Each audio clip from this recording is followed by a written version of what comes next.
Hello students, this is Jain and welcome to air classes. तो बच्चों, आज के लेक्चर में हम आपके साथ डिस्कस करेंगे एक इंपॉर्टेंट टॉपिक मैथ का कि रेशनलाइजेशन हम कैसे कर सकते हैं। तो जो बच्चे 8th के बाद 9th में आ गए हैं तो उनके लिए एक इंपॉर्टेंट टॉपिक रहेगा कि कैसे रेशनलाइजेशन को किया जाएगा, रेशनलाइजेशन का एक्चुअल मतलब क्या होता है। तो यहाँ पे हम जानेंगे कि रेशनलाइजेशन का बच्चों एक्चुअल मतलब क्या होता है। तो रेशनलाइजेशन में बच्चों जब भी आपको देखेगा तो यहाँ पे एक न्यूमरेटर फंक्शन होगा और एक डिनोमिनेटर फंक्शन होगा, और डिनोमिनेटर फंक्शन में एक रूट का फंक्शन ऑलवेज प्रेजेंट होगा, 1 या 1 से ज्यादा रूट के फंक्शन होंगे। तो हमारा एम क्या होता है कि हम उस डिनोमिनेटर में रूट फंक्शन को खत्म करें, यानी कि रूट के फंक्शन को हमें वहां पे कैंसिल कराना है, पूरी तरीके से उसको हटाना है। उसी को हम बोलते हैं रेशनलाइजेशन। अकॉर्डिंग टू हिंदी की लैंग्वेज में हम इसको बोलते हैं हर का परमेकरण कर देना, यानी कि जो यहाँ पे हर होता है यानी कि डिनोमिनेटर, उसमें मैं रूट के फंक्शन को अगर खत्म कर देता हूं तो उसी को हम बोलते हैं रेशनलाइजेशन। तो रेशनलाइजेशन के कुछ इंपोर्टेंट क्वेश्चन करेंगे बच्चों आज के लेक्चर में, साथ ही में कुछ इंपोर्टेंट आइडेंटिटी के साथ यहाँ पे कुछ इंपोर्टेंट सिंप्लीफाई भी जानेंगे कि रेशनलाइजेशन की हेल्प से कितना लेंथी क्वेश्चन हम इजीली कर सकते हैं। तो यहाँ पे स्टार्ट करते हैं, उससे पहले थोड़ा हम रूट के फंक्शन के बारे में जानते हैं। बच्चों बेसिकली अगर आपने पढ़ा होगा तो यहाँ पे मैंने ये लिखा, तो इसको हम पढ़ते हैं स्क्वायर रूट ऑफ ए, यानी कि इसको हम पढ़ते हैं अंडर रूट फंक्शन ऑफ ए। तो इसकी एक्चुअल वैल्यू बच्चों क्या होती है यहाँ पे, तो इसका मतलब होता है ए की पावर 1/2, यानी कि जो रूट का फंक्शन है उसकी जो वैल्यू होती है उसको हम लिखते हैं 1/2। सिमिलरली बच्चों अगर यहाँ पे हम एक प्रॉपर्टी को और जानते हैं, मैंने लिखा अंडर रूट ए साथ ही में अंडर रूट ए, यानी कि अगर मैं इनका प्रोडक्ट करना चाहता हूं, अंडर रूट ए और अंडर रूट ए का अगर हमें प्रोडक्ट लगाना है तो इसका जो एक्चुअल में हमें आंसर मिलेगा तो इसका आंसर ए मिलेगा। अब बच्चों इसका आंसर कैसे ए मिलेगा तो उसको भी बेसिकली हम क्लियर करेंगे। यहाँ पे जो रूट का फंक्शन होता है बच्चों, इसका मतलब मैंने आपको बताया कि उस नंबर की पावर 1/2। सिमिलरली ये भी मेरा एक रूट का फंक्शन है, तो इसकी भी जो पावर मिलेगी वो भी सेम एज इट इज 1/2 मिलेगा। जब यहाँ पे इन दोनों के बेस सेम है तो प्रॉपर्टी हमने पढ़ रखी है, अगर मेरे पास बेस सेम होते हैं तो पावर को हम ऐड कर देते हैं। तो यहाँ पे हमने क्या किया बच्चों, यहाँ पे इनकी पावर को ऐड किया तो 1/2 और 1/2, जब हाफ और हाफ को ऐड करेंगे तो यहाँ पे इसका आंसर मिलेगा 1। यानी कि बच्चों यहाँ पे हम बोल सकते हैं कि अगर रूट ए और रूट ए का प्रोडक्ट हम करेंगे तो उसका एक्चुअल आंसर मिल जाएगा ए। ठीक है बच्चों, इसी के साथ यहाँ पे अगर थर्ड प्रॉपर्टी को हम विजुलाइज करेंगे तो मैंने लिखा रूट ए और रूट वी। अभी तक यहाँ पे देखा तो दोनों फंक्शन सेम थे तो value as it is a मिली, लेकिन यहाँ पे हमने एनालाइज किया तो रूट ए और रूट बी का अगर हम प्रोडक्ट लगाते हैं तो इसका जो हमें आंसर मिल जाता है तो वो हमें मिलता है रूट ऑफ ए बी। एक एग्जांपल से अगर मैं इसको आपको समझाऊं तो यहाँ पे अगर मैंने लिखा √3 और √2, जब √3 और √2 का मल्टीप्लाई करेंगे तो इसका जो हमें आंसर मिलेगा तो वो हमें मिलेगा रूट ऑफ 6। ठीक है बच्चों, इसी के साथ यहाँ पे हम फोर्थ प्रॉपर्टी को अगर एनालाइज करते हैं तो मैंने लिखा रूट ए और अपॉन रूट बी, यानी कि जब रूट के फंक्शनों को डिवाइड करेंगे तो यहाँ पे इस पूरी प्रॉपर्टी को एज इट इज हम इस तरीके से भी एनालाइज कर सकते हैं, रूट ऑफ ए बी। एक इंपोर्टेंट प्रॉपर्टी रहने वाली है यहाँ पे बच्चों। इसी के साथ जैसा कि यहाँ पे मैंने पढ़ा, ये मेरे पास एक स्क्वायर रूट फंक्शन रहेगा। अगर मैं क्यूब रूट फंक्शन की बात करता हूं तो बच्चों यहाँ पे आपको मिलेगा 3 फंक्शन और ए एज इट इज। इसकी पूरी वैल्यू को अगर डिफाइन करते हैं तो इसको हम लिख देते हैं a की पावर 1/3। तो यहाँ पे हमने जाना कि स्क्वायर रूट फंक्शन क्या होता है, साथ ही में अगर हमारे पास अंडर रूट ए और अंडर रूट ए का प्रोडक्ट करेंगे तो उसका आंसर हमें a मिलेगा। तो उसको कैसे वेरीफाइड करते हैं मैंने आपको प्रॉपर्ली बताया यहाँ पे। सिमिलरली बच्चों अगर रूट ए और रूट बी का प्रोडक्ट लगाती है तो वो हमें मिलेगा रूट ऑफ ए बी। भाई एग्जांपल से मैंने इलेबोरेट किया, साथ ही में यहाँ पे इस प्रॉपर्टी का भी यूज बताया। जैसा कि बच्चों यहाँ पे मैंने आपको बताया कि क्यूब रूट फंक्शन मिलेगा, साथ ही में अगर हमारे पास ये फोर्थ रूट फंक्शन भी हो सकता था तो इसको एक्चुअल मतलब क्या हो जाएगा, ए की पावर 1/4। सिमिलरली बच्चों बहुत सारे फंक्शन बन सकते हैं। तो अगर मैं इसकी प्रॉपर्टी को लिखता हूं तो मैंने यहाँ पे लिखा, इसको लिख दिया am और इसको लिखा a, और इसको मैंने एज इट इज प्रॉपर्टी में लिखा तो इसको हम लिख देते हैं a की पावर 1/m। ठीक है बच्चों, एक इंपोर्टेंट प्रॉपर्टी रहने वाली है। तो रेशनलाइजेशन के लिए बच्चों इसको हमें इसलिए सीखना पड़ेगा क्योंकि मुझे रूट के प्रोडक्ट आना मैंडेटरी रहेगा। इसी के साथ हम आगे बढ़ेंगे। ठीक है बच्चों, तो अब हम जानेंगे कि रूट के फंक्शन के हम पहले मल्टीप्लाई कैसे कर सकते हैं। तो पहले हम जानते हैं रूट के कुछ इंपोर्टेंट फंक्शनों के मल्टीप्लाई। तो बेसिकली बच्चों अगर हमने लिखा रूट ए और प्लस ऑफ रूट बी, इसी के साथ अगर मैंने यहाँ पे एक फंक्शन लिखा root A minus of root B, अब हमें इसका करना है प्रोडक्ट। तो इसका प्रोडक्ट सबसे ज्यादा इंपोर्टेंट रहने वाला है रेशनलाइजेशन फंक्शन में। तो यहाँ पे बच्चों हम एक आइडेंटिटी को पढ़ते हैं, A square minus B square is also is equal to A plus B और साथ ही में ए माइनस बी। तो ए प्लस बी और ए माइनस बी के बिहाफ पर हम इस क्वेश्चन को इजीली सॉल्व कर सकते हैं। यहां पे हमने देखा कि जो ए की वैल्यू है वो हमारी रूट ए दे रखी है और जो बी की वैल्यू है वो हमारी रूट बी दे रखी है। तो अगर हम इसको सॉल्व करते हैं यहां पे तो मैंने देखा कि इसको हम लिख सकते हैं रूट ए का square as it is sine minus का यूजिंग द आइडेंटिटी, यहां पे लिख दिया रूट ऑफ वी का स्क्वायर। तो हमने देखा कि a square minus B square is also is equal to A plus b a minus b. इस आइडेंटिटी का यूज किया, इसको लिखा रूट ए का स्क्वायर और रूट बी का स्क्वायर। जैसा कि मैंने अभी आपको बताया कि रूट ए का स्क्वायर इसका एज इट इज मीन हमें मिलेगा ए। सिमिलरली बच्चों यहाँ पे रूट बी का स्क्वायर तो इसका एज इट इज मीन मिलेगा हमें बी। तो यहाँ पे हमने देखा कि root a plus root B, इसी के साथ root A minus root b का प्रोडक्ट हम करेंगे तो हमें मिल जाएगा ए माइनस बी। ठीक है बच्चों, इसी के साथ इस कंसेप्ट का हम सेकंड अगर प्रोडक्ट देखेंगे, यहां पे मैंने लिखा बच्चों रूट ए और प्लस बी, इसी के साथ रूट ए माइनस बी। अब हमें इसका करना है प्रोडक्ट, तो इसका प्रोडक्ट हम कैसे करेंगे बच्चों, यहां पे एज इट इज हम इसी प्रॉपर्टी का यूज करते हैं, a plus b a minus b is also is equal to a square minus B square. तो यहां पे ए की वैल्यू जो हमें मिलेगी वो अंडर रूट ए मिलेगी, बी की value as it is B लिखी हुई है और यहां पे भी ए की वैल्यू अंडर रूट ए है, बी की value as it is B लिखी है। तो यहां पे आइडेंटिटी का यूज किया तो इसको मैंने लिखा as it is under root a का स्क्वायर। सिमिलरली इसको लिखा b का स्क्वायर, तो रूट a का स्क्वायर तो एज इट इज a मिल जाएगा, लेकिन यहां पे जो फंक्शन है उसको हम एज इट इज लिखेंगे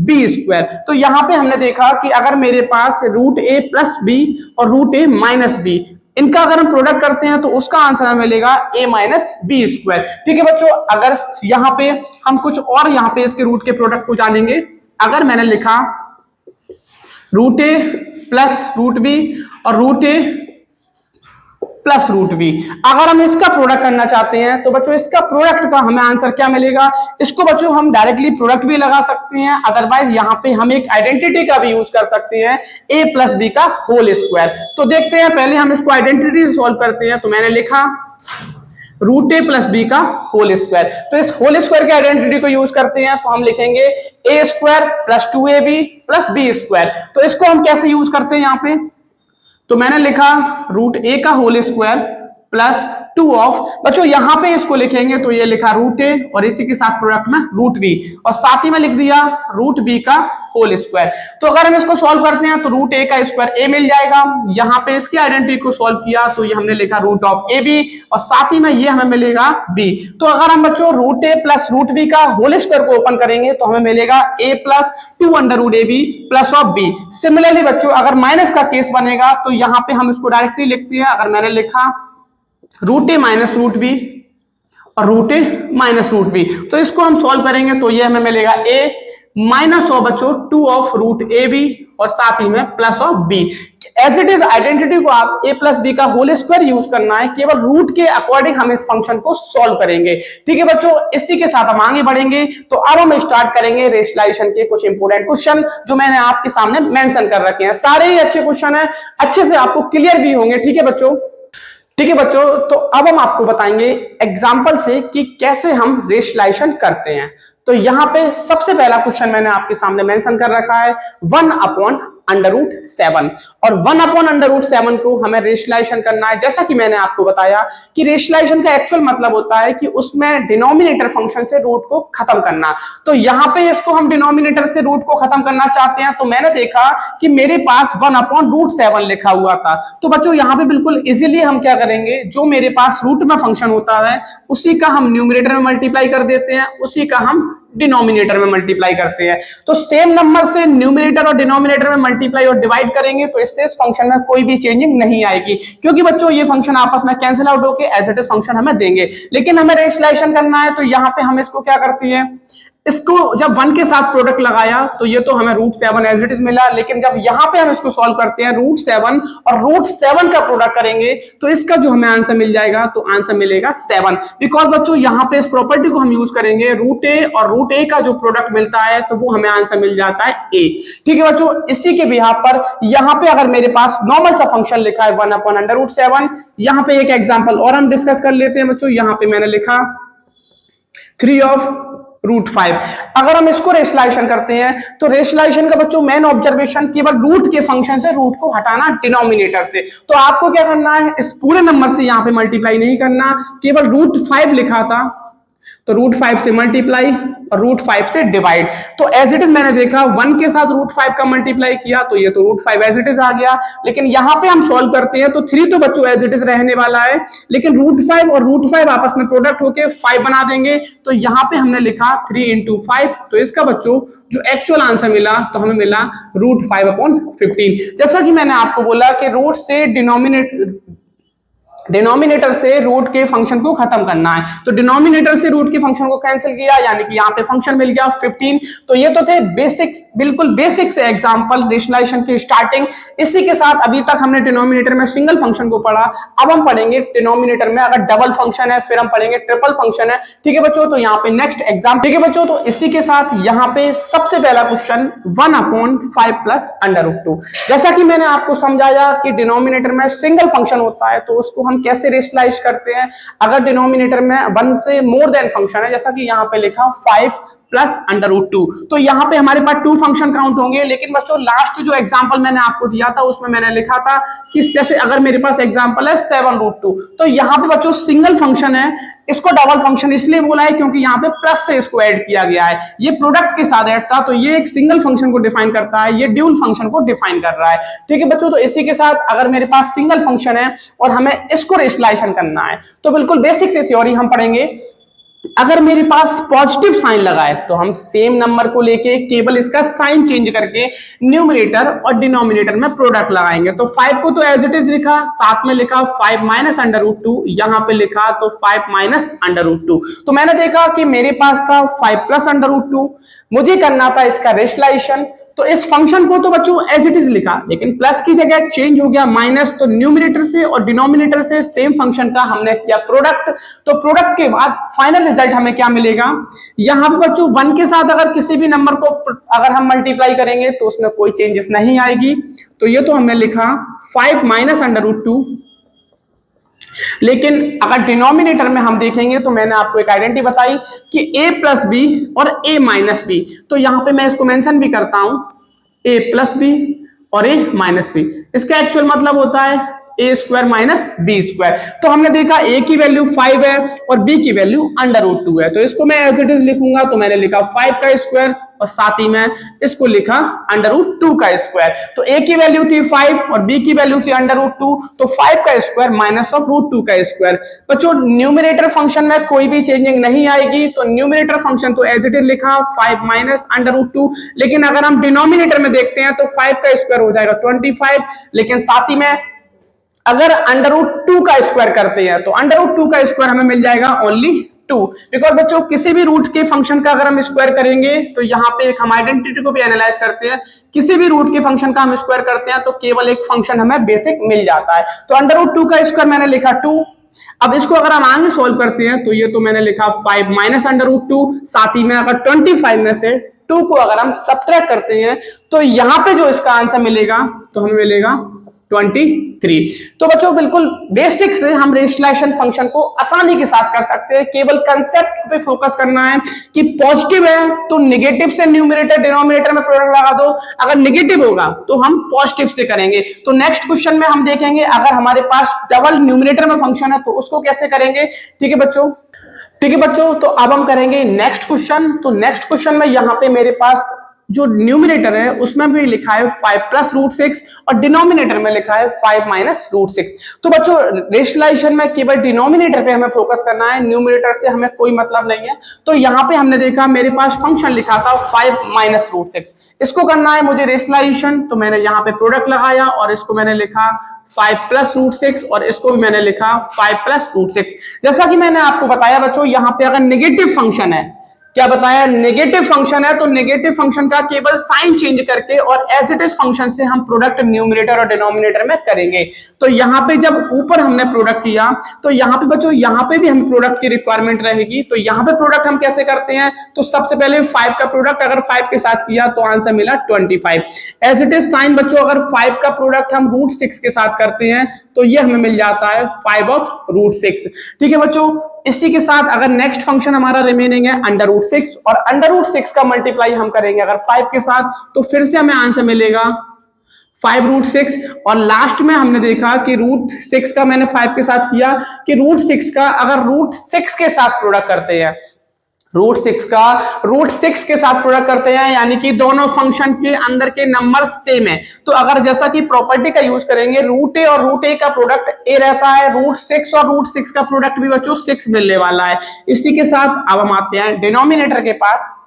तो यहां पे हमने देखा ये मेरे पास लिखा था a - b और यहां पे देखा तो ये लिखा था a + b। एक आइडेंटिटी का यूज किया a² - b², तो मैंने लिखा 5 का स्क्वायर और माइनस ऑफ √6 का स्क्वायर। तो 5 का स्क्वायर माइनस ऑफ √6 का स्क्वायर यानी कि अभी तक मैंने इसका किया न्यूमरेटर का प्रोडक्ट साथ ही में डिनोमिनेटर का प्रोडक्ट। अब यहां पे हमने देखा तो 25 और 6 आपस में ऐड होंगे तो 25 और 6 हमारा हो जाएगा 31। लेकिन बच्चों सबसे ज्यादा यहां पे बच्चे एरर करते हैं, तो इसके लिए भी हम आपको एक बेसिक सी प्रॉपर्टी भी बताएंगे कि अगर मेरे पास √a प्लस √a लिखा है यानी कि ये √a फंक्शन है, ये भी √a फंक्शन है, यानी कि इसका कोफिशिएंट जो होगा वो 1, इसका भी कोफिशिएंट होगा तो 1। अगर ये दोनों फंक्शन को हम ऐड करते हैं तो बच्चों इनके आगे के कोफिशिएंट ऐड होते हैं तो 1 और 1 यानी कि आंसर मिलेगा 2 और √a एज इट इज मिलेगा। इसी के साथ अगर मेरे पास ये फंक्शन लिखी है √a प्लस √b, तो बच्चों यहाँ पे a और b दोनों डिफरेंट फंक्शन है रूट के अंदर, तो इन फंक्शनों को हम यहाँ पे ऐड नहीं कर सकते। तो इसका जो फाइनल आंसर मिलेगा तो वो हमें आंसर मिलेगा √a प्लस √b। इसी के साथ यहाँ पे हम इन क्वेश्चन को सॉल्व करेंगे, इस प्रॉपर्टी का भी यूज करेंगे कि √a और √a तो हमारे पास 2√a हो जाएगा, और लेकिन अगर दोनों फंक्शन अलग अलग है तो इसको एज इट इज हम फंक्शन को यहाँ पे लिख देंगे। ठीक है बच्चों, तो यहाँ पे इस प्रॉपर्टी का यूज किया तो मैंने देखा 5√6 और 5√6 ये दोनों रूट के फंक्शन एज इट इज हैं, तो 5 और 5 को ऐड किया तो इसका जो हमें आंसर मिला 10 ऑफ √6। साथ ही में अगर डिनोमिनेटर के पास आते हैं तो 5 का स्क्वायर मिलेगा 25 और अभी मैंने आपको बताया √6 का स्क्वायर, तो ये हमें मिल जाएगा 6। तो यहाँ पे इसको सॉल्व किया तो 31 प्लस 10√6, इसी के साथ इसमें से इसको माइनस किया तो 25 - 6 यानी कि इसका जो आंसर मिलेगा तो वो मिला 19। जैसा कि मैंने आपसे कहा था कि डिनोमिनेटर से रेशनलाइजेशन फंक्शन को खत्म करना है, तो डिनोमिनेटर से रूट का फंक्शन खत्म हो गया और फंक्शन रेशनलाइजेशन हो गया है। ठीक है बच्चों, इसी के साथ नेक्स्ट क्वेश्चन पे हम आते हैं। तो क्वेश्चन नंबर 3 यहां पे बच्चों क्वेश्चन नंबर 3 की अगर हम बात करेंगे तो मैंने लिखा 7 + 3√5 और 7 - 3√5 इसको करना है मुझे रेशनलाइजेशन। तो same as it is property का यूज करते हैं बच्चों। सबसे पहले माइनस का साइन लगाए तो सेम फंक्शन लगा के पॉजिटिव न्यूमरेटर में और पॉजिटिव डिनोमिनेटर में इसका हम प्रोडक्ट करेंगे। तो प्रोडक्ट सबसे पहले न्यूमरेटर का करते हैं, तो 7 का प्रोडक्ट अगर 7 के साथ किया तो इसका आंसर मिल गया 49। अब हम करेंगे 7 का प्रोडक्ट 3√5 के साथ, तो 7 केवल 3 के साथ प्रोडक्ट होगा और √5 एज इट इज रहेगा। तो 7 का अगर 3 में प्रोडक्ट लगाया तो 7 3 21 और ये लिखा √5, बिकॉज बच्चों रूट का फंक्शन केवल रूट के साथ प्रोडक्ट करेगा, नंबर केवल नंबर के साथ प्रोडक्ट करेगा। तो नेक्स्ट हम करेंगे 3 का मल्टीप्लाई 7 के साथ, तो यहाँ पे ये भी नंबर है ये भी नंबर है, तो 7 3 21 और √5 एज इट इज लिखा। अब बच्चों सबसे इंपोर्टेंट फंक्शन कि जब 3√5 का प्रोडक्ट 3√5 के साथ करेंगे, तो पहले हम इसको आपको बताते हैं कि इसको कैसे करते हैं। तो मेरे पास लिखा है 3√5 का प्रोडक्ट 3√5 के साथ करना है, तो 3 तो 3 के साथ हो जाएगा बच्चों, मिल गया 9। इनटू का साइन लगाएंगे, √5 और √5 का प्रोडक्ट करेंगे तो आंसर मिल जाएगा 5। तो 9 5 से बच्चों कितना रहेगा 45। तो जैसा कि मैंने आपको बताया नंबर नंबर के साथ प्रोडक्ट हो जाएगा, रूट का नंबर रूट के नंबर के साथ प्रोडक्ट होगा, दोनों की सेम शक्ल थी यानी कि √5 और √5, तो इसका आंसर हमें मिला 5 और 9 5 जा 45। तो यहाँ पे बच्चों जब हम इसका प्रोडक्ट लगाएंगे 3√5 और 3√5 का तो हमें आंसर मिल जाएगा 45। इसी के साथ अगर हम डिनोमिनेटर की बात करते हैं तो मैंने लिखा 7 का स्क्वायर माइनस ऑफ 3√5 का स्क्वायर, तो यहाँ पे इसको आगे बढ़ाया मैंने लिखा। अब क्या करना है बच्चों, नंबर को नंबर के साथ ऐड करना है और जो मेरे पास रूट के फंक्शन है उनको उनके साथ ऐड करना है। तो यहाँ पे ये दोनों नंबर के फंक्शन थे, तो 49 और 45 को ऐड करेंगे तो 9 और 5 14 यानी कि 1 कैरी, 4 और 4 प्लस 4 8 और 8 और 1 1 9 यानी कि आंसर मिलेगा 91 94। इसी के साथ अगर मैं इन दोनों फंक्शन को ऐड करूंगा तो यहाँ पे आगे के फंक्शन ऐड हो जाएंगे 21 और 21 42 और ये लिखा √5। इसी के साथ बच्चों यहाँ पे डिनोमिनेटर पे अगर हम ध्यान देंगे तो ये 7 का स्क्वायर तो 49 इजीली मिलेगा। यहाँ पे अगर हम इसका स्क्वायर करेंगे तो इसका स्क्वायर करना है तो इसको एज इट इज लिखेंगे कि 3√5 इंटू 3√5 तो 3 3 9 इंटू 5 यानी कि इसका जो आंसर मिलेगा तो वो हमें मिलेगा 45। इसको आगे बढ़ाते हैं बच्चों, यहाँ पे इसका आंसर मिल गया 94 प्लस 42√5 और नीचे जब माइनस किया तो 49 minus 45 is also equal to में 4। अब बच्चों यहाँ पे कुछ बच्चे एरर करते हैं, ये 4 से इस नंबर को कैंसिल करेंगे, लेकिन इसको कैंसिल नहीं करना, यहाँ पे हमें निकालना है कॉमन। तो ऊपर से सबसे लीस्ट फंक्शन जो कॉमन आ जाएगा तो वो 2 कॉमन आएगा। मेरे पास बच्चा 47 और यहाँ पे बच्चा 21 और √5 और नीचे डिनोमिनेटर में 4 फंक्शन लिखा था तो 2 से 4 को कैंसिल किया यानी कि 2 2 जा 4 तो रिमेनिंग आंसर मिला 47 प्लस 21√5 और अपॉन में 2। ठीक है बच्चों, तो इस बड़े से नंबर को अगर हमने रेशनलाइज किया तो इसका जो हमें आंसर मिला तो 47 प्लस 21√5 अपॉन में 2। ठीक है बच्चों, इसी के साथ हम नेक्स्ट क्वेश्चन को करेंगे। ठीक है बच्चों, तो इसी के साथ नेक्स्ट क्वेश्चन को हम करेंगे। यहाँ पे मैंने देखा 2√3 माइनस √5 और डिनोमिनेटर में उसने थोड़े से फंक्शन को और लेंदी कर दिया 2√2 प्लस 3√5। तो आपका केवल एक ही यहाँ पे स्टेप होना चाहिए, जो फंक्शन डिनोमिनेटर में लिखा है उसको तो हम एज इट इज लिखेंगे और लेकिन बस साइन चेंज करके हम उसका प्रोडक्ट लगाएंगे। तो प्लस का रिप्लेस किया माइनस से, जो फंक्शन न्यूमिनेटर में लिखा उसी फंक्शन को मैंने डिनोमिनेटर में लिखा बच्चों। यहाँ पे सबसे पहला स्टेप एज इट इज मिला। अब हमें करना है प्रोडक्ट। तो मैंने आपको बताया कि नंबर के साथ प्रोडक्ट होगा और रूट का नंबर रूट के नंबर के साथ प्रोडक्ट होगा। तो अगर हम यहाँ पे इसका प्रोडक्ट करते हैं तो इसका प्रोडक्ट अगर हमने इसके साथ किया तो 2 2 जा 4 और √3 का √2 के साथ किया तो आंसर मिला 4√6। फिर से समझना है इसको, 2√3 का मल्टीप्लाई अगर 2√2 के साथ करेंगे तो 2 तो 2 के साथ प्रोडक्ट हो जाएगा 4, √3 और √2 आपस में प्रोडक्ट होंगे तो आंसर मिलेगा √6। इसी के साथ बच्चों अगर यहाँ पे इसको आपस में प्रोडक्ट लगाते हैं तो ये हमें मिला 2 3 या 6 और यहाँ पे इसको प्रोडक्ट लगाया तो √15। जैसा कि मैंने आपको बताया कि √3 और √5 आपस में अगर प्रोडक्ट मिलेंगे तो आंसर मिलेगा √15। इसी के साथ नेक्स्ट पे आते हैं। अब मैं करूंगा √5 का प्रोडक्ट 2√2 के साथ। तो इसका बच्चों कॉफिशिएंट क्या मिलने वाला है, इसका कॉफिशिएंट 1 मिलेगा। तो 1 का जब 2 में प्रोडक्ट लगाएंगे तो आंसर मिल जाएगा 2 और माइनस प्लस माइनस मिलेगा। √5 और √2 का मल्टीप्लाई हो जाएगा √10। इसी के साथ बच्चों अब √5 का प्रोडक्ट लगाना है लास्ट वाले नंबर 3√5 के साथ। तो यहां पे हमने देखा तो माइनस माइनस सबसे पहले तो प्लस हो जाएगा और 1 का प्रोडक्ट 3 के साथ करेंगे तो 3 तो एज इट इज मिला और √5 और √5 का प्रोडक्ट करेंगे तो इनटू में 5 आ जाएगा। ठीक है बच्चों, यहाँ पे डिनोमिनेटर पे अगर ध्यान देते हैं तो a प्लस बी और a माइनस बी। इसके आंसर को सॉल्व किया तो ये हमें मिला 2√2 का स्क्वायर माइनस ऑफ 3√5 का स्क्वायर।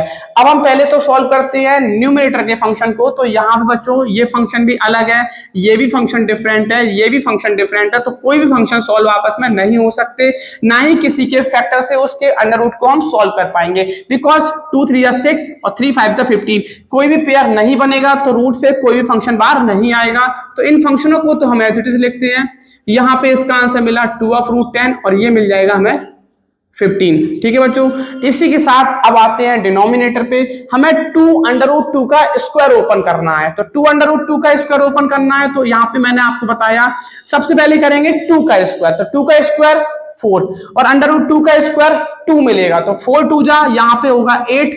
यहाँ पे इसकी बात करते हैं तो 3 का स्क्वायर तो 9 और √5 का स्क्वायर 5, आंसर मिल जाएगा माइनस ऑफ 45।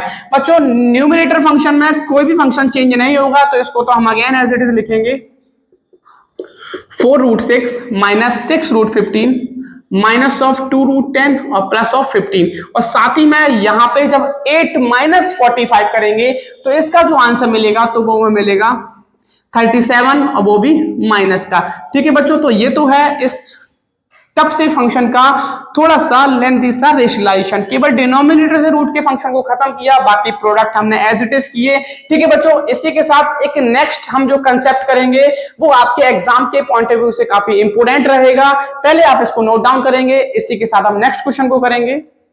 ठीक है बच्चों, तो अब जो हम क्वेश्चन करेंगे वो एक एग्जाम के पॉइंट ऑफ व्यू से काफी इंपोर्टेंट क्वेश्चन है और कंपटीशन के लिए भी काफी इंपोर्टेंट क्वेश्चन रहता है कि हमें इसमें ए और बी की वैल्यू को आइडेंटिफाई करना है। तो ए और बी की वैल्यू को आइडेंटिफाई करना है तो सबसे पहले हमारा बच्चों एम क्या रहेगा, जो मेरे पास यहाँ पे फंक्शन लिखा है हम इसको रेशलाइजेशन करेंगे। रेशलाइजेशन के बाद जो हमारा आंसर आएगा उसको हम इस सामने वाले फंक्शन से केवल कंपेयर करेंगे।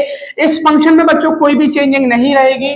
तो हमारा एम है इसको रेशलाइजेशन लगाना, तो इसको मैं रेशलाइजेशन करता हूं। मैंने लिखा √3 - 1 अपॉन में √3 + 1 इंटू का लगा दिया साइन और यहां पे लिखा √3 - 1, इसको भी लिखा √3 - 1 बिकॉज जैसा कि मैंने आपको बताया कि जो प्लस का फंक्शन है उसको माइनस में चेंज करके फंक्शन की as it is same function रहेंगे और इसको लिखा a + √3b। अब हम इसको करेंगे प्रोडक्ट। तो प्रोडक्ट के लिए यहाँ पे हम बच्चों a - b का होल स्क्वायर बना सकते हैं, अदरवाइज हम इसके प्रोडक्ट करेंगे तो √3 का प्रोडक्ट 3 के साथ √3 और √3 का जो प्रोडक्ट मिलेगा तो वो हमें 3 मिलेगा। √3 का प्रोडक्ट अगर 1 के साथ करेंगे तो -(√3) मिलेगा, 1 का √3 के साथ करेंगे ये भी -(√3) मिलेगा और -1 और -1 का प्रोडक्ट करेंगे तो ये हमें मिलेगा +1। इसी के साथ यहाँ पे हमने देखा कि अगर न्यूमरेटर डिनोमिनेटर को सॉल्व करते हैं तो √3 + 1 और √3 - 1 यानी कि a - b और a + b तो a² - b² और बाकी ये फंक्शन जो लिखा उसको एज इट इज लिखा। तो 3 + 1 हमें मिलेगा 4 और यहाँ पे √3 और √3 यानी कि बच्चों इसका कोएफिशिएंट 1 इसका भी कोएफिशिएंट 1 और माइनस माइनस हम करते हैं प्लस। तो √3 और √3 का प्रोडक्ट लगा दिया तो सॉरी √3 और √3 को प्लस करेंगे तो आंसर मिलेगा 2√3। ठीक है बच्चों, इसी के साथ √3 का स्क्वायर हमने लास्ट क्वेश्चन में किया था तो इसका आंसर मिलेगा 3, यहाँ पे मिलेगा 1 और इसको लिखा as it is a + √3b। तो यहां पे हम इसको सॉल्व करेंगे तो 4 - 2√3 और अपॉन में मिलेगा 2, तो लिखा 4 - 2√3 अपॉन में 2 इज ऑल्सो इक्वल टू में a + √3b। ठीक है, अब बच्चों यहाँ पे सबसे बड़ा जो एरर करते हैं इस 2 से 4 को कैंसिल कर देते हैं, लेकिन हमें ऐसा नहीं करना बिकॉज यहाँ पे ये माइनस से जोड़ा है। अगर ये प्रोडक्ट में फंक्शन होता तो हम 2 से 4 को कैंसिल कर सकते थे, लेकिन ऐसा नहीं है। यहाँ पे बच्चों ऊपर से हमने कॉमन निकाला 2 को, तो रिमेनिंग जो फंक्शन बचा तो 2 - √3 बिकॉज बच्चों यहाँ पे जब 2 का डिवाइड करेंगे 2 एज इट इज, यहाँ पे मिला √3 और अपॉन में 2 और साथ ही में मिला a + √3b। इस 2 से 2 को किया कैंसिल और मेरे पास मिला 2 - √3 और a + √3b। अब जैसा कि मैंने आपको बताया सबसे पहले इस पूरे फंक्शन को मैंने सॉल्व किया, अब हमें इसमें कंपैरिजन करना है। तो कंपैरिजन बच्चों कैसे होगा, यहाँ पे जो नॉर्मल फंक्शन है यानी कि 2, तो 2 को कंपेयर a से किया तो a की वैल्यू तो मिली 2 और √3 के फंक्शन को अगर √3 के साथ कंपेयर किया तो b की जो वैल्यू मिली तो b की वैल्यू मिली हमें -1। तो यही हमसे इस क्वेश्चन में पूछा गया था कि a और b की वैल्यू क्या आने वाली है, तो a की वैल्यू मिली 2 और b की वैल्यू मिली -1। रेशलाइजेशन से क्वेश्चन किया गया, लास्ट में कंपेयर किया, कंपेयर के बाद a और b की हमने फाइनल वैल्यू को निकाला। एक और इंपोर्टेंट क्वेश्चन करेंगे बच्चों आज के लिए हम। ठीक है बच्चों, एक और बहुत इंपोर्टेंट क्वेश्चन जैसा कि मैंने यहाँ पे मेंशन कर रखा है, यहाँ पे बच्चों हमें a और b की वैल्यू को आइडेंटिफाई करना है, लेकिन फंक्शन को थोड़ा सा लेंथी बना के दिया है। कोई आपको बिल्कुल नॉर्मल तरीके से इसको सॉल्व करना है, तो जो फंक्शन लिखा था उसको एज इट इज लिखा और यहाँ पे मैंने प्रोडक्ट लगाया तो 3√2 as it is, sign change और 2√3, साथ ही में एज इट इज डिनोमिनेटर में फंक्शन लिखा 3√2 और प्लस ऑफ 2√3। अब हम इसके करेंगे आपस में प्रोडक्ट। तो प्रोडक्ट करने पे यहाँ पे हम देखेंगे सबसे पहले अगर मैं √2 का मल्टीप्लाई 3√2 के साथ करूंगा तो यहाँ पे फंक्शन ये तो 3 तो एज इट इज रहने वाला है, इसका कोएफिशिएंट मिलेगा 1 तो 3 बन जा 3 और √2 का प्रोडक्ट अगर √2 के साथ करेंगे तो आंसर मिलेगा 2। तो यानी कि बच्चों यहाँ से हम सबसे पहले जो हमें प्रोडक्ट का फंक्शन मिलेगा तो 3 2 जा 6 मिलेगा। जब √2 का प्रोडक्ट 3√2 के साथ करेंगे तो आंसर मिला 6। सिमिलरली बच्चों अगर √2 का प्रोडक्ट अगर हम 2√3 के साथ करते हैं तो 2 तो एज इट इज मिला, √2 और √3 का प्रोडक्ट हमें √6 मिलेगा, तो यहां पे हमें इसका आंसर मिलेगा 2 ऑफ √6। नेक्स्ट आगे बढ़ेंगे, साथ ही में अगर √3 का प्रोडक्ट अब हमें इस फंक्शन के साथ करना था तो √3 का प्रोडक्ट अगर 3√2 के साथ करेंगे तो यहाँ पे जो इसका आंसर मिला तो आंसर मिला 3 ऑफ √6 मिलेगा। और नेक्स्ट हम लास्ट √3 का प्रोडक्ट इस लास्ट में 2√3 के साथ करेंगे तो 2 तो एज इट इज मिलेगा बच्चों यहाँ पे, क्योंकि इसका कोएफिशिएंट है 1 और √3 के साथ प्रोडक्ट हो जाएगा तो इसका आंसर आ जाएगा 3। इसी के साथ हम आते हैं डिनोमिनेटर के पास। तो डिनोमिनेटर में फिर से आइडेंटिटी को बनाएंगे a minus B A plus B. तो a माइनस बी यानी कि 3√2 का स्क्वायर और a यहाँ पे 2√3 का स्क्वायर। और इस फंक्शन को तो बच्चों एज इट इज लिखेंगे a माइनस बी ऑफ √6। इसको करते हैं सॉल्व। तो 3 2 6 और 6 और 6 आपस में मिलके हो जाएंगे 12। यहाँ पे इनको ऐड करेंगे तो जैसा कि इन दोनों का अगर यहाँ पे फंक्शन सेम है तो 3 + 2 यानी कि 5 ऑफ √6 मिलेगा। अब हम करेंगे इसका स्क्वायर। तो 3 का स्क्वायर होता है बच्चों 9 और √2 का स्क्वायर होता है 2। तो 9 यानी कि 9 2 जा 18 मिल जाएगा, माइनस का साइन। और यहां पे जब इसको सॉल्व किया तो 2 का स्क्वायर 4 और √3 का स्क्वायर 3, यानी कि इसका जो आंसर मिलेगा वो कितना मिल जाएगा, 12 आंसर मिलेगा। और साथ ही में लिखा a माइनस बी √6। बच्चों यहां पे हमने देखा तो इसको सॉल्व किया तो 12 + 5√6 और अपॉन में 18 - 12 यानी कि रिमेनिंग फंक्शन आ जाएगा 6। और साथ ही में जो एज इट इज फंक्शन लिखा a माइनस बी √6। बच्चों अब यहाँ पे हम कंपेयर करेंगे। तो कंपेयर के लिए सबसे पहले हमें इस डिनोमिनेटर को सेपरेट करना है, इस फंक्शन के साथ भी अरेंज कराना है, इसके साथ भी लिखना है। तो इसको हम लिखेंगे 12/6 प्लस ऑफ 5√6 और अपॉन में 6 और इसके साथ लिखा a माइनस बी √6। तो यहां पे हमने देखा तो ये तो हमारा कैंसिल आउट हुआ, यानी कि 6 2 12। तो 2 + 5√6 अपॉन में 6 और a माइनस बी √6। तो यहाँ पे बच्चों हम कंपेयर करते हैं तो a = हमें 2 मिल जाएगा, because a is also a real number. तो a का कंपेयर 2 के साथ किया तो a की वैल्यू 2। यहाँ पे अगर √6 का फंक्शन ये आपस में एक दोनों कंपेयर होंगे तो जो b की वैल्यू मिलेगी तो वो हमें मिलेगा माइनस का 5/6। ठीक है बच्चों, तो ये तो है आज का एक इंपोर्टेंट लेक्चर, यानी कि कैसे हम फंक्शनों को रेशनलाइजेशन कर सकते हैं। तो बच्चों अगर वीडियो अच्छी लगी तो चैनल को लाइक शेयर और सब्सक्राइब जरूर करें। All the best.